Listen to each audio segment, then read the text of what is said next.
All right, social emotional skills. I think we have to be very intentional in education about teaching social emotional skills.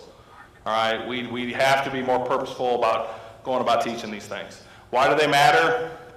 We can take third graders and predict whether or not they'll graduate college based on their social emotional skills. They're that important, okay? And so if those things are correlated, why the heck aren't we teaching this in every school in America? I think we should be. Some schools are starting to teach it. I think it's super important. Social emotional skills are kids' ability to regulate their emotions, their thoughts, and their behaviors, okay? So if you think about it, if you have kids that can do these things, they tend to go to school able to stay focused, they're able to learn, they're able to be good students. What do we want to teach them? This social emotional wheel, okay? Self-awareness. This is your ability to recognize your own emotional state. I can tell you, I've been working with high school kids for, I don't know, a long time, 15 years. The majority of high school boys can't do this. They can't tell you, I'm angry, I'm anxious, I'm sad. They don't even have the ability to label their emotions very well, okay? So we have to be able to help them do that. They have to recognize they have an emotion.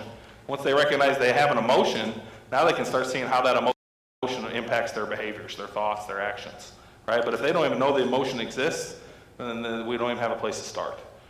And so we got to increase that awareness. Responsible decision making. How many of our students, God forbid, right now are making poor decisions, right? And so be able to I teach the STOP method a lot. Stop, think, observe, plan. We got to get them to slow down. We got to get them to think about consequences before they act. Relationship skills. If you grew up in a home where mom and dad say, hey, that's a great perspective, but this is my perspective. Oh, I understand where you're coming from. Hey, should we meet in the middle somewhere? Oh, I'm really glad we talked about this. If you grew up in that home, you probably have good relationship skills, right? But if you grew up in a home where somebody's throwing a can of cream corn across the room and saying F you probably don't have good relationship skills, okay? But so many of our students are growing up in the cream corn house, and we're not teaching them any relationship skills, and we wonder why they're not any good.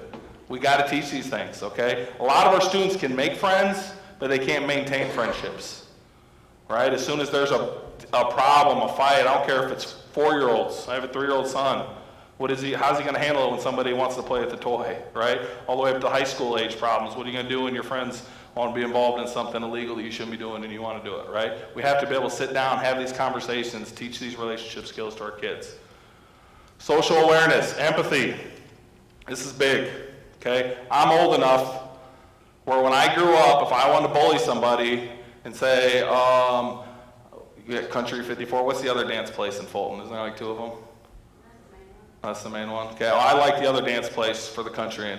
And so if I was going to make fun of you, I'd have to say my dance place is cooler, and I'd have to look you in the eyes, right? And then I would feel bad. I'd feel cool in the moment because you guys laugh, and you'd be like, Country 45, dance place is the coolest.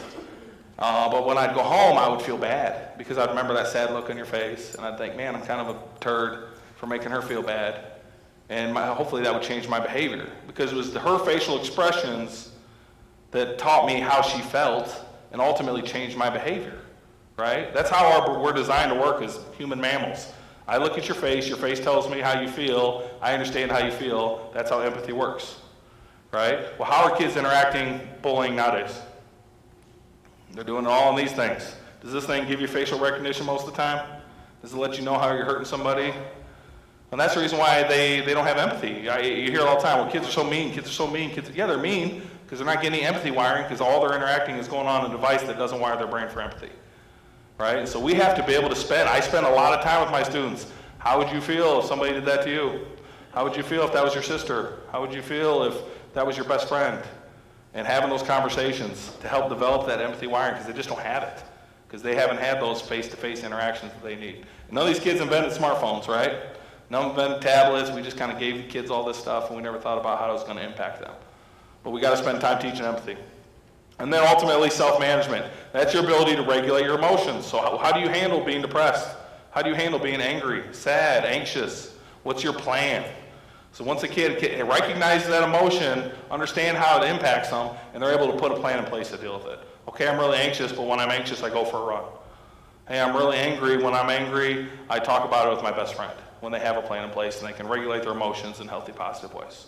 Okay? We can teach this stuff. I know. Is this showing up on any of the state testing?